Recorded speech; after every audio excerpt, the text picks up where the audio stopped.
Marekani ilitumia takriban dola bilioni 5.6 ambazo ni takriban shilingi trilioni 14.3 kwa silaha pekee katika siku mbili za kwanza za mashambulizi yake ya kijeshi dhidi ya Iran, na hii ni kwa mujibu wa ripoti ya gazeti la The Washington Post. Taarifa hiyo imeibua wasiwasi mpya mjini Washington kuhusu uwezo wa Marekani kuendelea kugharamia kampeni hiyo ya kijeshi kwa muda mrefu. Makadirio hayo ambayo yalishirikishwa kwa baadhi ya wabunge wa bunge la Marekani yanahusu tu gharama za silaha na makombora yaliyotumika katika hatua ya mwanzo ya operesheni hiyo. Hayajumuishi gharama zingine kama vile kupeleka wanajeshi, ndege za kivita, manowari au vifaa vya kijeshi katika eneo hilo. Maafisa wa Marekani waliliambia Washington Post kuwa Wizara ya Ulinzi ya Marekani, Pentagon, ilitumia silaha za kisasa zenye thamani ya dola bilioni 5.6 ndani ya saa 48 za kwanza za mashambulizi.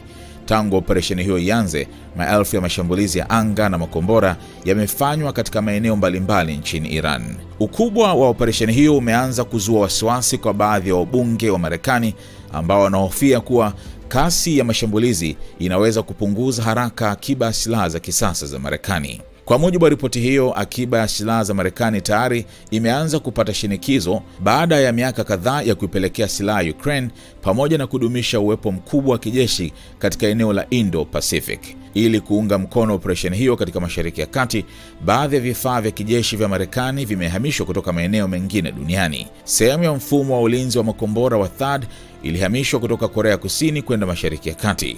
Aidha, makombora ya kujihami ya Patriot yametumika kukabiliana na drone na makombora ya ballistic ya Iran. Mchambuzi wa masuala ya ulinzi Mark Kansian alionya kuwa hatua hizo zinaweza kuwa na hatari za kimkakati. Kadri unavyotumia zaidi mifumo ya THAAD na Patriot, ndivyo hatari inavyoongezeka katika eneo la Indo-Pacific na pia nchini Ukraine, Kansian alisema. Hata hivyo, Pentagon imejaribu kupunguza wasiwasi huo.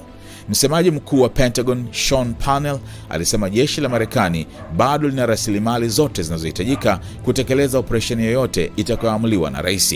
Idara ina kila kitu inachohitaji kutekeleza operesheni yoyote, wakati wowote na mahali popote rais atakapochagua, alisema.